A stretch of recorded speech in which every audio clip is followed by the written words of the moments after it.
Shabbat Shalom, amados irmãos. Shabbat Shalom. Queridos, estudo da maravilhosa porção de hoje, Parashá Be'alotecha, que significa? Que significa? Quando ascenderes. Quando ascenderes. Ascenderes aqui, ascender é de elevar, de ascensão. Tá? Nós já explicamos isso, né? De ascensão, de elevação, né? Não de ascendimento. Embora comece falando de menorá, né? De acendimento de velas, tem a questão da elevação. Queridos, a nossa porção de hoje está em Números 8, a partir do verso 1 até o capítulo 12, 16, temos referência em Zacarias, no capítulo 2, a partir do verso 10 até o capítulo 4, verso 7. Temos referência na Brit Hadashah em Apocalipse 11, 1 a 14 e 1 Coríntios, capítulo 5. Então essas são as referências. Winston Churchill disse que um pessimista, ele vê dificuldade em cada oportunidade, e um otimista vê oportunidade em cada dificuldade. Nós temos a porção de hoje que narra e continua narrando, né, a trajetória do nosso povo. Começa então no capítulo 8, dizendo assim: Disse Adonai a Moshe, fala a Arão e dize-lhe: quando colocares as lâmpadas, seja de tal maneira que venha 7 a alumiar defronte do candelabro. E Arão assim fez, colocou as lâmpadas para que alumiassem defronte do candelabro, como Adonai ordenara a Moisés. O candelabro era feito de ouro batido, desde o seu pedestal até suas flores, segundo o modelo que Adonai mostrara a Moisés. Assim ele fez o candelabro, mais uma vez chamando a atenção que tudo que se referia ao Mishkan, ao tabernáculo, existia um modelo.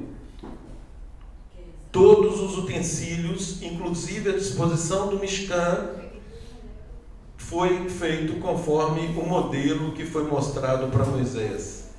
Como alguém mostra um modelo para outro, né? Então já existia algo pronto, né? Esse tabernáculo está no céu, né? Montado com todos esses utensílios que foram replicados aqui na terra.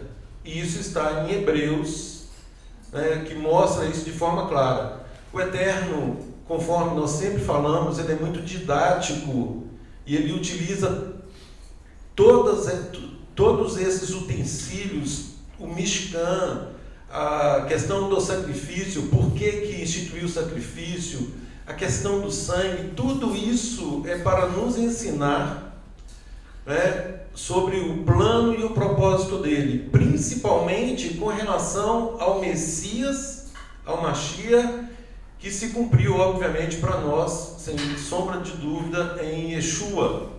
Então, Yeshua, ele cumpriu toda essa parte sacrificial, ou seja, a parte de confissão de pecados, de morte de animais, né? Hoje não mais se pratica por dois motivos. O primeiro é porque Yeshua, de fato, ele é a expiação única, de uma vez por todas, acerca do pecado. Isso está descrito em Hebreus, que é Brit Hadashah, diga-se Novo Testamento, né?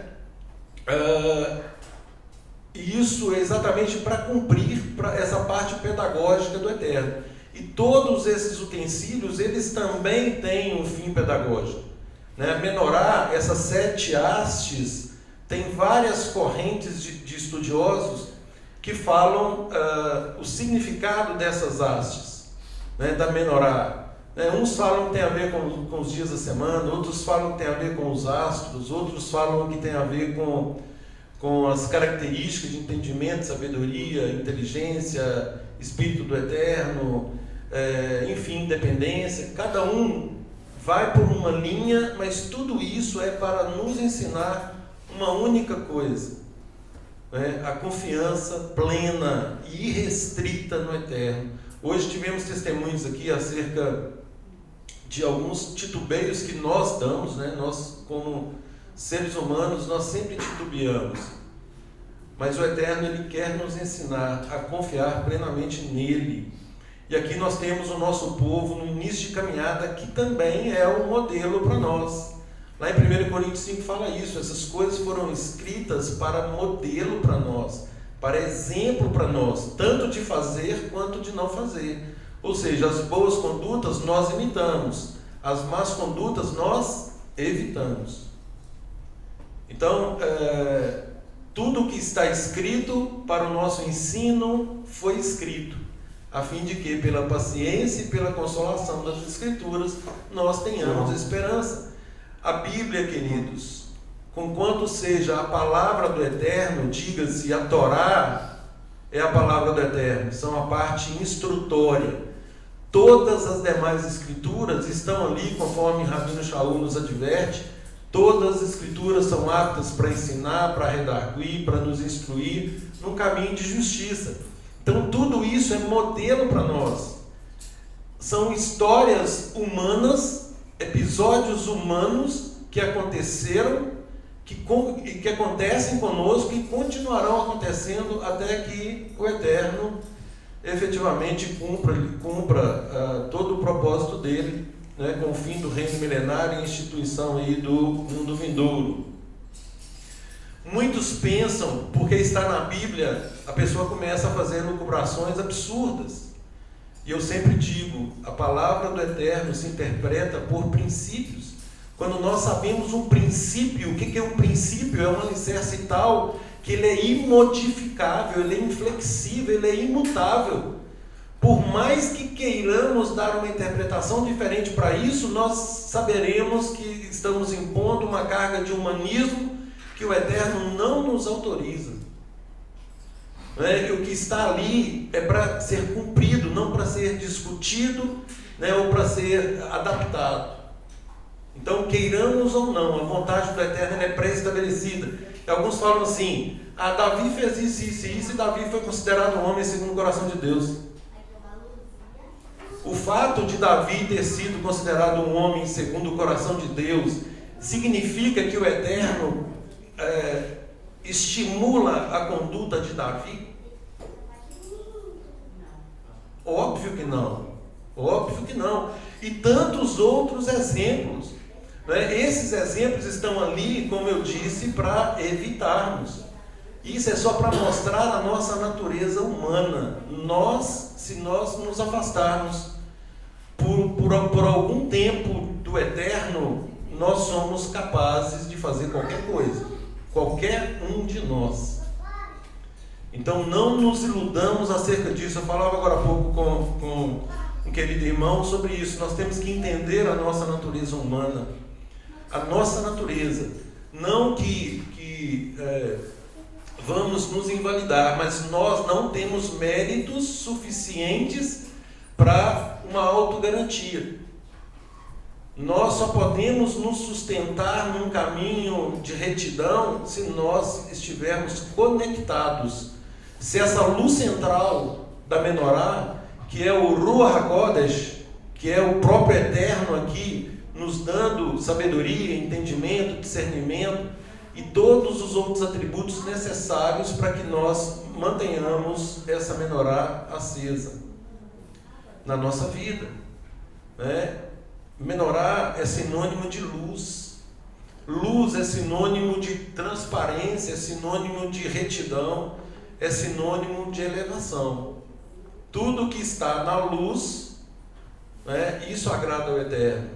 E o contrário também é verdadeiro. Tudo que está oculto ou nas trevas, isso certamente não agrada ao Eterno.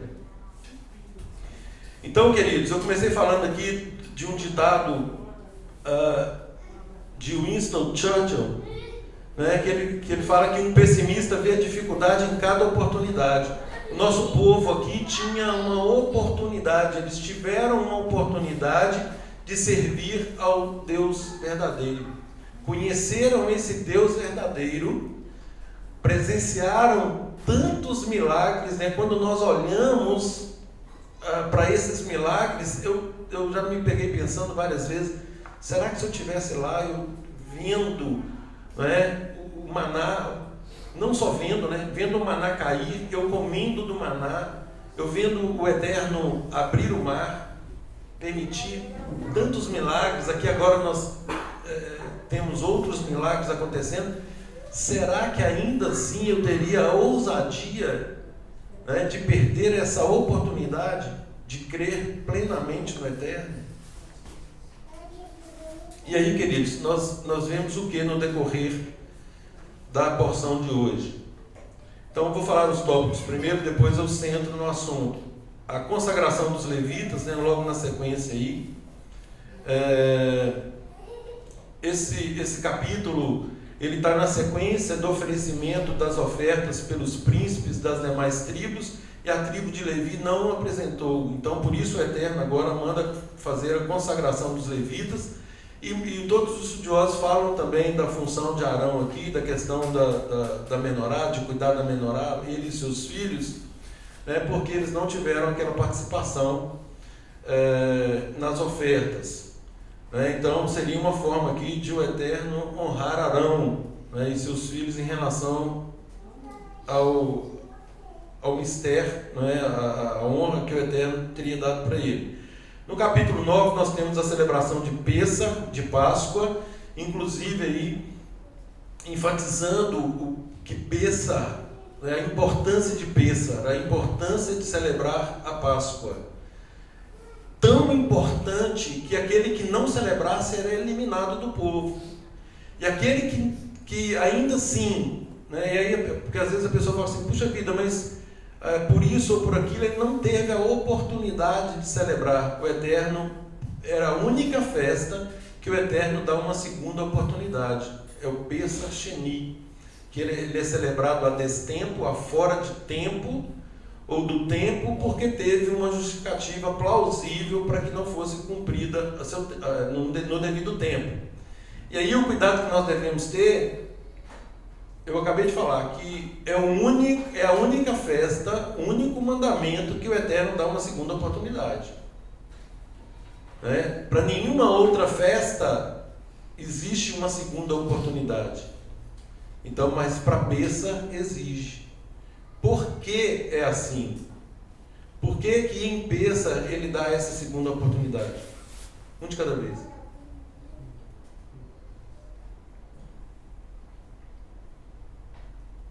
Por amor a Deus, as pessoas que não tiveram acreditar no dia, e um motivo justo, e permitiu então que as pessoas estavam obedecendo o mandamento e não puderam obedecer o mandamento seguinte. Ele deu a oportunidade. Ela está totalmente direcionada ao sacrifício do Mashiach por nós. Né? Então... É exatamente isso. Pêssar é a concretude do plano do Eterno. Né? É o mandamento, é a festa mais séria de todas. Todas são, mas Pêssar tem essa característica. Né? Onde o Eterno ensinou o nosso povo, né, desde o Egito, a celebrar Pêssar, Páscoa. Por quê? Porque ali apontava para o sacrifício daquele que viria, né, daquele que é o nosso Messias hoje, Yeshua. Não é? Então, para que ninguém ficasse de fora. Então, perdeu alguma oportunidade, tem uma segunda oportunidade de celebração. E essa celebração consistia, né, em se apresentar perante o Eterno com a motivação correta. Então não era apenas um rito exterior, né, um ritual. Eu cumpro as festas. Não é simplesmente cumprir, é entender a seriedade de Pêssar, né, entender aí a motivação do próprio Eterno em permitir essa segunda oportunidade e não perdê-la. Né, dada a seriedade desse mandamento. E aí nós não temos autorização do Eterno em nenhuma outra festa. Foi convocado para Shavuot. Não foi, eu posso celebrar no dia? Não pode. Né? Levítico 23, e essas são as minhas festas, diz o Eterno. né? Santas convocações. Então, o Eterno estabelece aquilo que é mais importante. E quando Ele convoca, nós simplesmente comparecemos. Nós nos apresentamos, nós estamos a postos, ouvidos atentos para fazer a vontade do nosso Criador. Então, essa é uma oportunidade que nós não podemos perder. Nós não podemos perder esta oportunidade. Nós devemos ser, então, otimistas. Um otimista, ele vê isso como uma oportunidade, ainda que as coisas sejam difíceis. Quando elas nos apresentam difíceis, isso é motivo de palestra de inúmeros coaches mundo afora. Enquanto uns estão achando ruim uma crise, o otimista vê uma oportunidade na crise. Então, a palavra ela é muito clara em relação a isso. Fala que nós temos que ter por motivo de toda alegria o passarmos por várias provações. A palavra também diz que nós somos tentados o tempo todo. E o fato de sermos tentados só tem um objetivo, que é sermos aprovados. Essa tentação ela vem para nos provar onde está o nosso coração, onde estava o coração do nosso povo. Andando com o Eterno, vendo os milagres, não existe aqui entre nós ninguém com tamanha experiência, e ainda assim reclamando, ainda assim murmurando, ainda assim duvidando. Então, é o que eu falava com esse irmão. Eu falei assim, olha, essa é a nossa natureza, uma natureza que não se satisfaz plenamente com as coisas espirituais, muito pelo contrário, nós estamos tão envolvidos neste mundo. Gente, é claro que nós estamos no mundo e Yeshua faz essa oração, não os peço que os tire do mundo, mas que os livre do mal. Nós estamos nesse mundo, mas nós temos que lidar neste mundo de uma forma espiritual. Não significa que nós não vamos fazer as coisas que nos vêm à mão para fazer. Muito pelo contrário, falamos isso aqui na quarta-feira, na nossa reunião. A questão da excelência que o Eterno espera de nós em cada ato nosso. Agora, essa excelência ela só é reconhecida como tal se estiver no padrão da palavra. Se não estiver no padrão da palavra, não tem excelência. Por mais que nós mesmos a identifiquemos como tal. Tem aquele verso que fala, pela oração e pela palavra, todas as coisas são santificadas. E aí, muitos pegam esse texto fora de contexto para um pretexto qualquer. Então, quando diz esse verso, pela oração e pela palavra, ou melhor, pela palavra e pela oração, significa que primeiro é pela palavra. Ou seja, tem que estar na palavra. Tudo que nos é autorizado fazer, primeiro tem que haver uma configuração na palavra. E aí sim, está na palavra? É autorizado pelo Eterno? Bom, vamos orar. Aí sim, pela palavra e pela oração. E o contexto desse texto é aquela questão dos alimentos. A questão dos alimentos, que Rabino Shaul está falando essa frase, esse verso, aí ele diz, pela palavra e pela oração. E aí nós sabemos o que? Pela palavra, Levítico 11, Deuteronômio 14, as coisas lícitas para nós colocarmos dentro do nosso corpo. Gente, nós somos um receptáculo, nós colocamos para dentro de nós aquilo que nós queremos. Tem gente que inventa aí de comer coisas que não fazem nenhum sentido, cobras e lagartos, mas nós sabemos que cobras e lagartos não faz parte da alimentação que o Eterno instituiu para nós. Então aí, o que eu faço? Para eu alimentar, O que diz a palavra? A palavra diz: vocês vão comer isso, isso e isso aqui, vocês não vão comer. Então eu, como um servo do Eterno, eu vou na palavra, descubro ali o que eu posso, o que eu não posso comer. Aí sim, agora eu oro e agradeço. Se não está ali, ou se está contrariando, né, a palavra, não adianta orar, gente, pelo amor do Senhor. Né? Não podemos orar por algo que o Eterno proibiu. Isso não existe. Isso não existe. Né? Ninguém pode fazer uma oração em cima de uma situação ilícita. Não existe bênção do Eterno fora do padrão estabelecido por Ele. É óbvio. É óbvio. Agora, está de acordo? Aí sim, agora nós oramos e aquilo vai se potencializar. Vai se cumprir em nós as bênçãos decorrentes da obediência a essa palavra.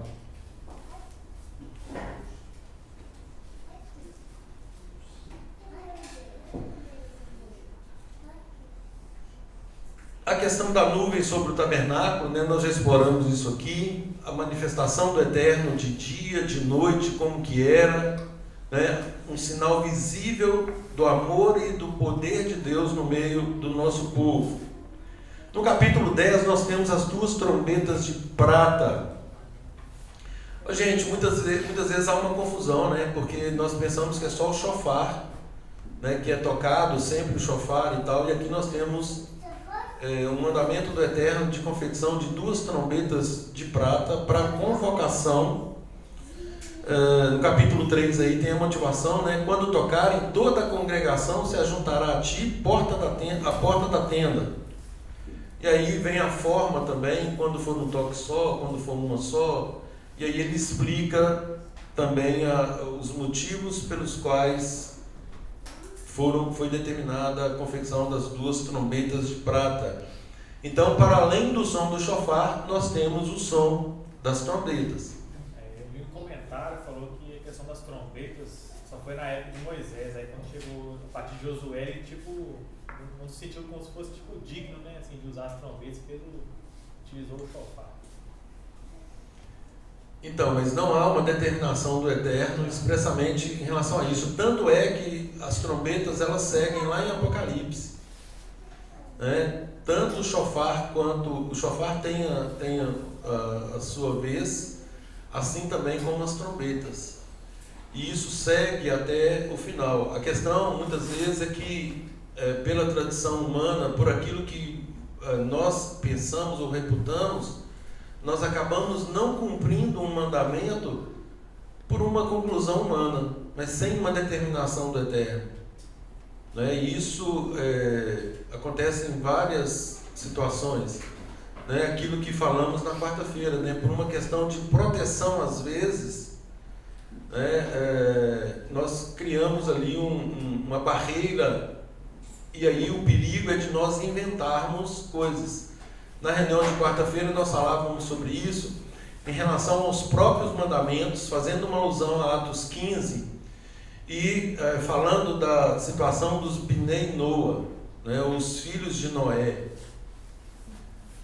Os filhos de Noé, nós sabemos que tem um movimento aí, mundo afora, né, no Brasil inclusive é muito forte, onde é estipulado apenas 7 leis que homens classificaram como leis noéticas ou noáticas, né, que cumprindo essas 7 leis, a pessoa estaria salva, não precisaria cumprir mais nada.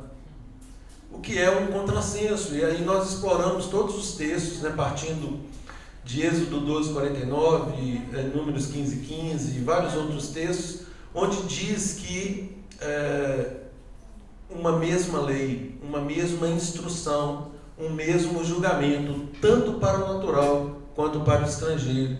Então, não tem espaço para inovações no reino. O reino, ele se nos apresenta da forma como o Eterno determinou. E nós, obviamente, temos que ter o zelo, o cuidado de não aumentarmos, diminuirmos ou ampliarmos, flexibilizarmos absolutamente nada em relação a isso. E o que nós vemos em Atos, acontecendo em Atos, é apenas uma porta de entrada, onde se apresenta àquele que está chegando condições mínimas para que ele efetivamente passe a integrar a família do Eterno. E é esta família aqui, essa família que partiu do Egito, né? E aí tem, já vamos entrar aqui, né, na questão do populacho, né? Nós sabemos que estava no Egito o nosso povo, mas que por ocasião da saída do nosso povo, da libertação, tinha várias outras nações e povos ali que saíram juntos, né? E aí o Eterno estabelece o quê? Olha, é a mesma instrução, estão junto com vocês, né? Eu tenho um pacto com vocês, a mesma instrução, vale para um, vale para o outro, o mesmo julgamento para um, para o outro, a mesma sentença para um e para outro. Então não tem diferença. O que se afigurou lá em Atos 15, como eu disse, foram condições prévias mínimas para saber se uma pessoa efetivamente tinha compromisso ou queria um compromisso com o Eterno, com a família do Eterno ou não. Pois não, Samuel? Você levantou a mão, não vai falar não? Então, queridos, são condições mínimas, né? Abstenção de idolatria, relações sexuais ilícitas, sangue, carne de animais sufocados, condições mínimas, a guarda do Shabat, lá em Atos 15. Só que ninguém fala disso. Atos 15 fala da guarda do Shabat. Por quê? Quando dá essas condições, ele fala por quê? Porque a Torá ela é ensinada a todos os Shabatot, em cada Shabat, né, nas sinagogas. E aí aqueles que estão já chegando, obviamente, eles terão a oportunidade de aprender guardando o Shabat, é óbvio. Né? Para estar no Shabat, teria que guardar o Shabat. Então, só que ninguém fala sobre isso, e ninguém fala que esses são mandamentos mínimos, porque os outros seriam acrescentados à medida que a pessoa estivesse inserida no meio do nosso povo. E assim é, queridos, né? Nós temos que entender e firmar bem a nossa identidade. Nós somos ou não israelitas? Fazemos ou não parte da família de Deus? Ô, gente, esse negócio é tão sério. Eu estava lendo um livro ontem à noite. Estava lendo um livro falando dessa questão da identidade, que um determinado rabino foi expor a palavra lá na Europa, e ele conta que teve muitas curas no meio do povo no dia que ele falou sobre isso. E aí as pessoas se aperceberam, né, e houve vários testemunhos, né, de que a partir da informação, né, da questão da identidade, de fazer parte da família de Deus e como integrar essa família passando por esses caminhos, né, que não há família fora de Israel, né, quem é goim, quem é gentio, tem que se enxertar, tem que se permitir enxertar. Quem se enxerta tem que passar pelo caminho de Atos 15, e só assim é estabelecida a identidade da pessoa como serva de Adonai, como filho, né? Antes não era filho, agora se torna filho. E ele fala que vários foram os depoimentos de cura de pessoas que estavam até mesmo confusas com relação à vida espiritual e que passaram a entender o propósito de Deus a partir do entendimento, né, dessa identidade. Então nós somos israelitas, nós integramos a família, e como nós integramos a família de Adonai, nós estamos sujeitos às regras que ele estabeleceu. E aí, aquilo que falamos há pouco, nós temos que ter alegria em cumprir essas instruções, né? A palavra diz que não tem nada que é pesado para nós, né? Muito pelo contrário, isso nos dá prazer, desde que feito com a motivação certa. A partir do momento que reconhecemos isso, né, e que entendemos que fazemos isso por amor, né, porque priorizamos, aí vem Yeshua e nos amplia muito mais acerca da motivação do nosso coração, onde ele determina que nós coloquemos o reino de Adonai em primeiro lugar. Então isso é uma prioridade para nós, né? E aí vem todo o ensino falando que qualquer coisa que fizermos nós temos que fazer como sendo para Adonai, né? Fazendo com qualidade, com excelência, né? Testemunhando, sendo gratos e não murmuradores.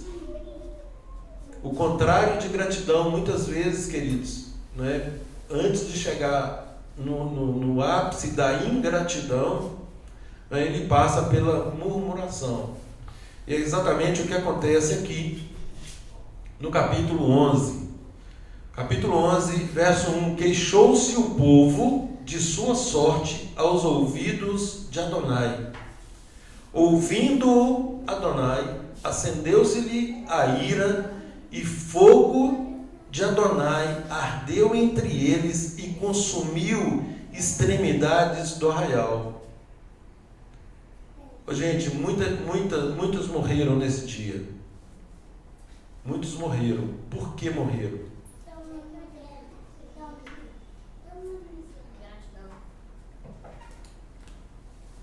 Murmuração, reclamação. Estavam ali se queixando da própria sorte. Nos dias de hoje eu diria vitimismo. Eu sou uma vítima, né? O Eterno me coloca aqui nessa situação, né? Eu deveria estar em tal lugar, né? Mas eu estou aqui. Coitadinho de mim, né? O povo, após testemunhar tantas bênçãos conforme narrado, queixou-se a sorte. Nós olhamos para essa sorte e falamos assim: puxa vida, quiséramos, né? Eu creio que muitos pensam isso, né? Quisera eu estar no meio deles para testemunhar tantas maravilhas ao vivo e a cores. Mas eles, em seus postos, né, eles se queixaram de Adonai. Queixaram aos ouvidos de Adonai. E o Eterno ficou tão irado que matou muita gente. E aí, mais uma vez, queridos, a nossa responsabilidade conjunta, a nossa corresponsabilidade no reino. Todos somos responsáveis. Não há inocentes em nosso meio. Ou nós estamos agindo ou nós não estamos agindo, ou seja, estamos sendo omissos. E tanto numa situação quanto noutra, se estiver fora do padrão do Eterno, nós caímos aqui na punição. E mais uma vez, às vezes nós, lendo esse contexto, achamos injusto. Não é injusto. Não é. Por quê? Porque somos uma família. Aqui era uma família. E uma família, uns cuidam dos outros. Isso é corresponsabilidade.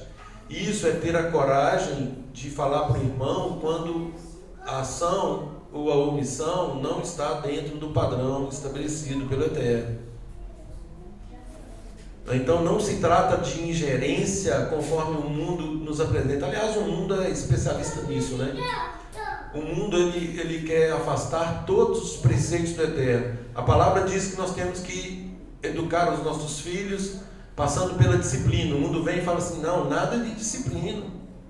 A educação ela só fica no âmbito verbal.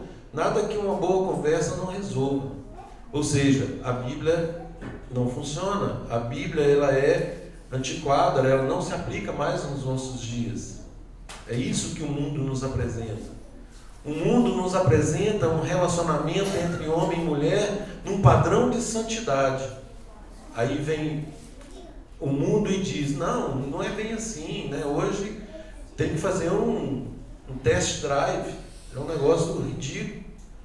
E aí começam a apresentar padrões aí por meio dos mais diversos meios midiáticos, onde afronta de forma grosseira a lei do Eterno. Então, o mundo faz isso o tempo todo, em todas as situações.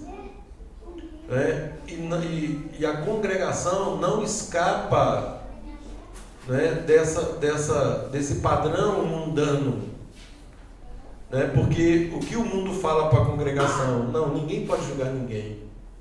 Cada um leva a vida do jeito que quer. Não, gente, isso é padrão de mundo. Aqui nós temos um padrão de julgamento segundo a reta justiça. Aliás, a ordem é essa: julguem segundo a reta justiça. Nós não podemos fazer julgamento fora, extra, além, aquém, mas devemos fazê-lo, é uma obrigação de fazer dentro do padrão da reta justiça. Se não o fizermos, nós seremos corresponsabilizados.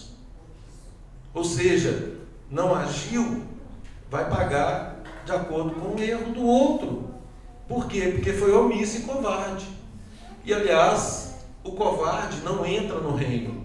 Isso está na lista, na Brit Hadashah, tanto nas cartas quanto lá em Apocalipse. Aos covardes, eles não lhes será dada a parte no reino. Gente, tudo isso é para que haja ordem.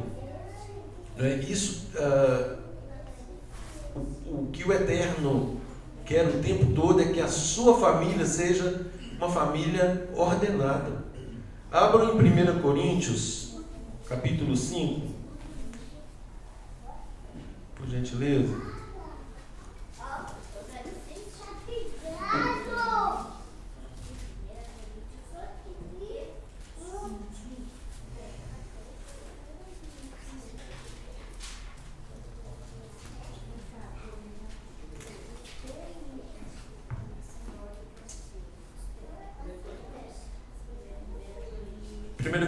Perdão, 1 Coríntios 10, de 6 a 13. Quem achar, leia em voz audível, por favor.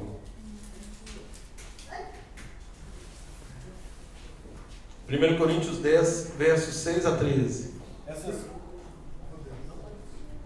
Se a mulher não estiver coberta... Esse não. 10, capítulo 10. 1 Coríntios, capítulo 10. Ora, essas coisas nos foram feitas para exemplo, a fim de que não cobicemos as coisas más, como eles cobiçaram. Não vos torneis, pois, idólatras, como alguns deles, conforme está escrito.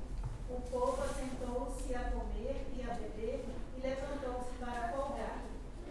Nem nos prostituamos, como alguns deles fizeram, e caíram num só dia 23.000. E não tentemos o Senhor, como alguns deles o tentaram, e morreram pelas serpentes. E não murmureis, como alguns deles murmuraram, e morreram pelo destruidor. Até hoje? Até 13. Ora, tudo isso lhes aconteceu. Presta atenção, gente. Ora, tudo isso lhes aconteceu. Foi como exemplo para nós, e foi escrito como instrução a nós, para quem já são chegados os fins dos séculos. Aquele, pois, que pensa estar em pé, olhe, não caia. Não vos sobreveio nenhuma tentação senão humana, mas fiel é Elohim, o qual não deixará que sejais tentados acima do que podeis resistir. Antes, com a tentação, dará também o meio de saída, para que a possais suportar. Amém. Então, queridos, tudo isso é para exemplo para nós. Não murmureis. Tem vários textos, isso faz parte, inclusive, do estudo que fizemos sobre Lashon Hará. Lashon Hará é falar mal, língua má, e isso tem também a ver com o Eterno. Vários textos que falam sobre a questão de falar mal, de murmuração. Murmuração não é uma conduta do povo de Deus. Nós não devemos, não murmureis. O mandamento é claro, não murmureis. Não façam reclamações. Antes, agradeçamos por aquilo que estamos passando. Agradecer quando uma situação é normal e fácil, a pessoa mais ímpia da face da terra é capaz de fazer isso. Né? Agora, apenas os filhos de Deus são capazes de agradecer quando a situação ela é atípica, quando a situação ela nos é prejudicial ou aparentemente prejudicial. Né? Por quê? Porque nós sabemos que todas as coisas cooperam para o bem daqueles que amam a Adonai e que são chamados segundo o seu propósito. Quando diz aqui todas as coisas, são todas as coisas. Todas as coisas cooperam para o bem daqueles que amam a Deus. Então, uma situação que inicialmente ela pode, nós podemos entendê-la como prejudicial, aquilo na verdade é uma bênção para nós. E nós só vamos descobrir no devido tempo.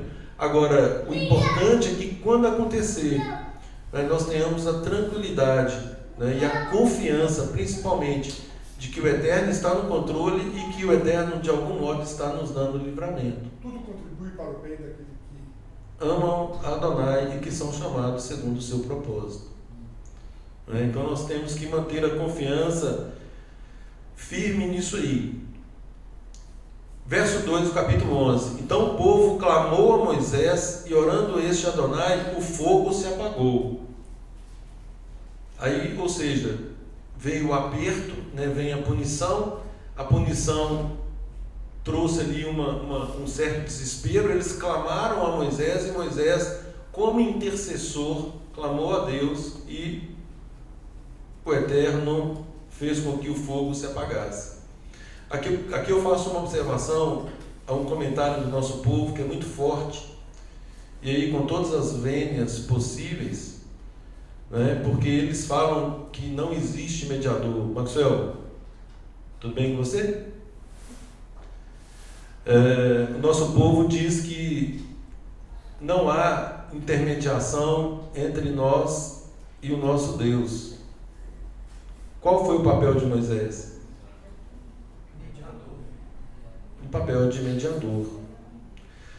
Aqui é claro, o povo clamou a Moisés. Por que não clamaram direto ao Eterno? Tinha um mediador, né? Porque tinha um mediador. Então aqui, para nos dar a instrução, né, o Eterno se valeu de Moisés. E Moisés foi muito claro quando ele nos diz que surgiria no meio do nosso povo um outro profeta. Aliás, ele falou que ia surgir um Deus? Não, né?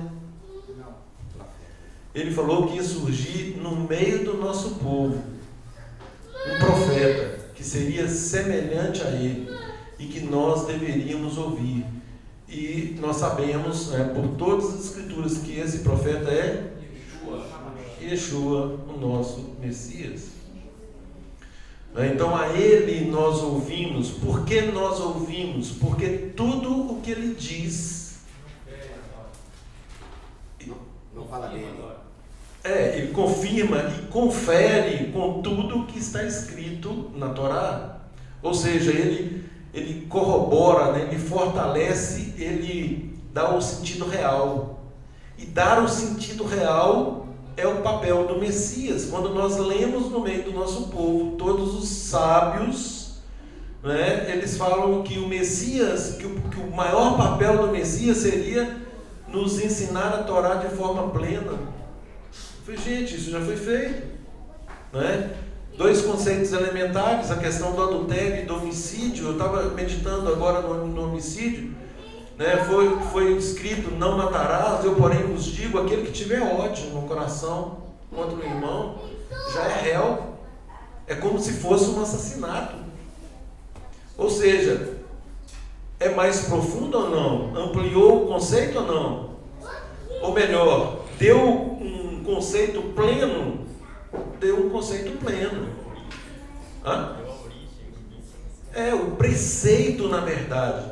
Por quê? Porque não adianta nós cuidarmos de um ato exterior se no nosso interior nós estamos fazendo o contrário. Aquele exemplo do menino, esse exemplo para mim é fantástico. Não é um menino que obedece aparentemente, mas aí ele está dizendo, ele assim, não, eu estou assim, eu estou desobedecendo, eu vou continuar desobedecendo. Seria o nascer de novo que Yeshua fala com Nicodemo? Oi? Seria o nascer de novo que Yeshua fala com Nicodemo? Para ter uma conduta compatível, né, tanto interna quanto externa, requer um novo nascimento. Isso, exatamente. Aí teríamos que entender e entrar no conceito do que é novo nascimento, do que é nascer de novo. Né? E nascer de novo, queridos, nascer de novo é abdicar totalmente da nossa vontade. Volto a dizer, a nossa vontade, estou repetindo, né, o que Paulo fala, que a nossa carne milita o tempo todo contra o Espírito. Ou seja, nós recebemos a instrução, nós queremos obedecer essa instrução, mas a nossa carne, ela geme. Então aí nós ficamos naquela luta. Ah não, eu queria tanto isso vai ser bom e tal, e como que isso seria bom para mim, para minha família, etc, etc, etc. Quem sabe o que é bom para nós? Né? A vontade do Eterno é que é boa, perfeita e agradável. A nossa vontade, essa que eu digo que vai resultar em algo bom, muitas vezes isso não é verdade. E nós não sabemos, mas o Eterno sabe. E como o Eterno sabe, Ele faz com que todas as coisas cooperem para o bem daqueles que o amam. Então Ele nos dá, então fala mais baixo, por favor. Ele nos dá o livramento, né, de situações que muitas vezes nós não identificamos. E o que nós precisamos fazer, queridos, mais uma vez, é sermos leais. É sermos leais ao Eterno. Hoje falava-se à mesa do conceito de humildade, falando de Moshe, como sendo mais humilde. O conceito, e aí muitos estudiosos falam que esse conceito de humildade, ele é um conceito muito forte, e ele coloca como parte integrante da humildade a lealdade. Fala que Moisés ele era extremamente leal ao Eterno.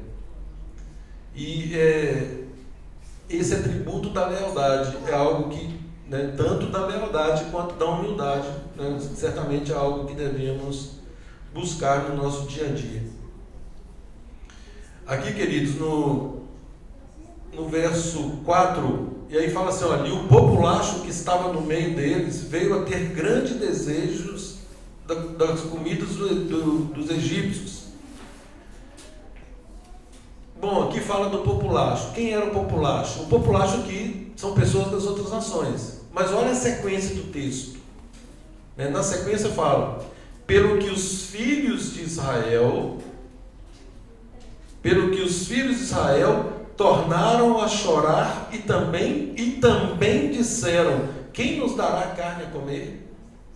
Qual era a conduta correta aqui dos filhos de Israel, se eles estivessem plugados aqui na vontade do Eterno? Corrigir o povo. Repreenderam esse populacho. Olha, vocês estão aqui no nosso meio, nós obedecemos as instruções do Eterno. Vocês não vão impor as instruções aqui. Apresentar o caminho correto. E eles não o fizeram. E aí, como não fizeram, e aí vem o verso 5 falando que eles se lembraram dos peixes que comiam de graça. Onde que escravo come de graça? Então, assim, isso gente, já entra no âmbito da fantasia. A pessoa começa a fantasiar. Eles estavam ali sobre pesada servidão. Então, foi um preço muito alto que eles pagaram durante esse período. Então, não tinha comida de graça. Eles não tinham tempo nem para preparar a comida. Então... Exatamente, nem para isso. E aí começaram a reclamar do maná. O maná, olha aqui no verso 7, era o maná como semente de coentro, sua aparência semelhante a de bidélio. Espalhava-se o povo e colhia em moinhos, e moía num grau, e o pisava, e em panelas o cozia, e dele fazia bolos, e o seu sabor era como bolos amassados com azeite. Verso 10, então Moisés ouviu chorar o povo. Esse chorar aqui é murmurar.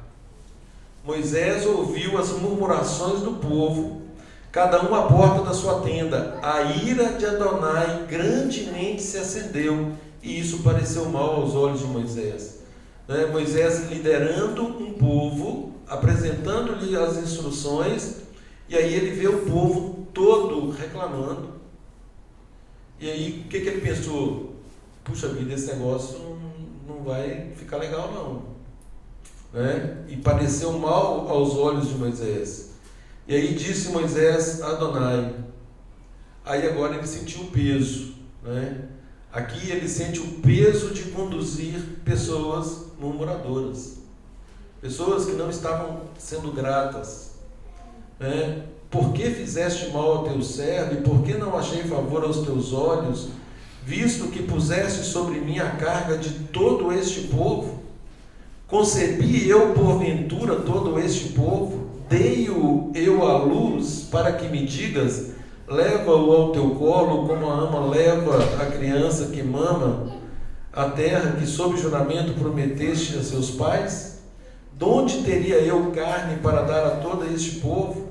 Pois chora diante de mim, dizendo: dá-nos carne para que possamos comer. Eu sozinho não posso levar todo esse povo, pois me é pesado demais. Se assim me tratas, mata-me de uma vez, eu te peço, se tem achado favor aos teus olhos, e não me deixes ver a minha miséria. Aqui nós vemos Moisés num ato de desespero, fazendo de tudo para conduzir o povo, para ensinar o povo, para que o povo andasse de acordo com as instruções, mas ainda assim o povo estava recalcitrante. O povo queria voltar à escravidão. Eles não tinham gratidão no coração por aquilo que o Eterno estava fazendo. Se é assim, mata-me de uma vez, disse ele. E aí, por consequência dessa oração, o Eterno designa 70 anciãos para ajudarem Moisés. Está a partir do verso 16. E aí, queridos, mais um ponto aqui que eu quero enfatizar. O Eterno disse que daria, então, atenderia a essas murmurações. Bom, eles querem carne? Ok, eu vou mandar carne. Eu não vou mandar carne para um dia, nem para uma semana, nem para um mês. Eles vão comer carne até cansarem. E aí, olha aqui a situação que Moisés se coloca, no verso 18.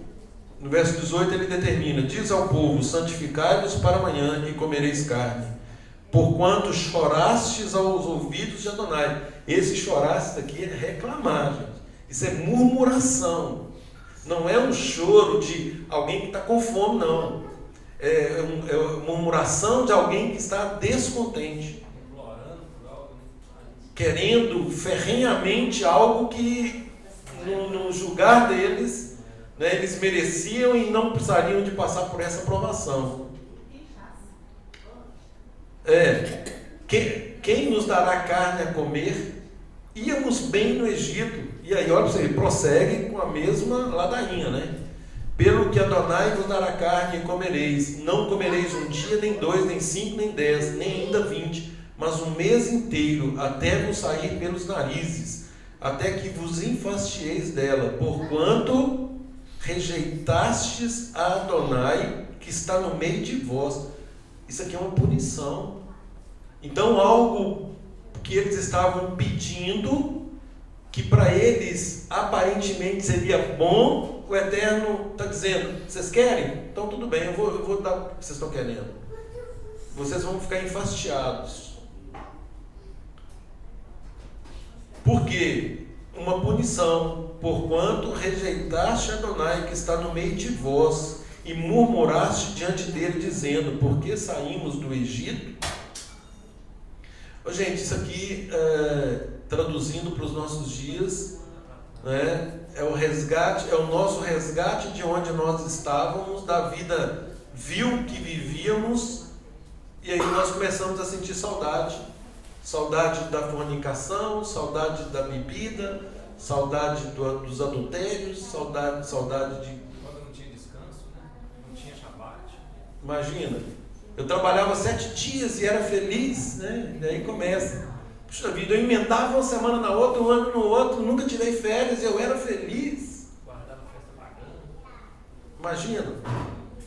Então, é a mesma coisa, queridos. Nós estamos num caminho sobremodo excelente, mas nós ainda, como diz o Evandro sempre aí, a ficha ainda não caiu. Né? Continuamos murmurando, continuamos achando que a nossa vontade supera a daquele que nos instrui. Olha o verso 21. Respondeu Moisés: 600.000 homens de pé é este povo no meio do qual estou. E tu disseste: dar-lhes-ei carne e a comerão o mês inteiro.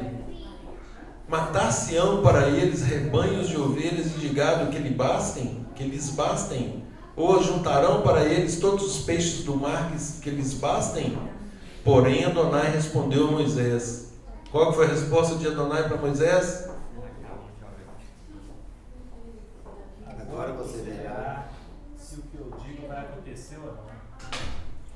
Aqui na minha versão diz assim: ter-se-ia encurtado a mão de Adonai, agora mesmo verás se cumprirá ou não a minha palavra. O que o Eterno falou vai se cumprir. Tudo o que o Eterno prometeu ao seu povo se cumprirá. E aqui, na sequência, nós temos o cumprimento disso.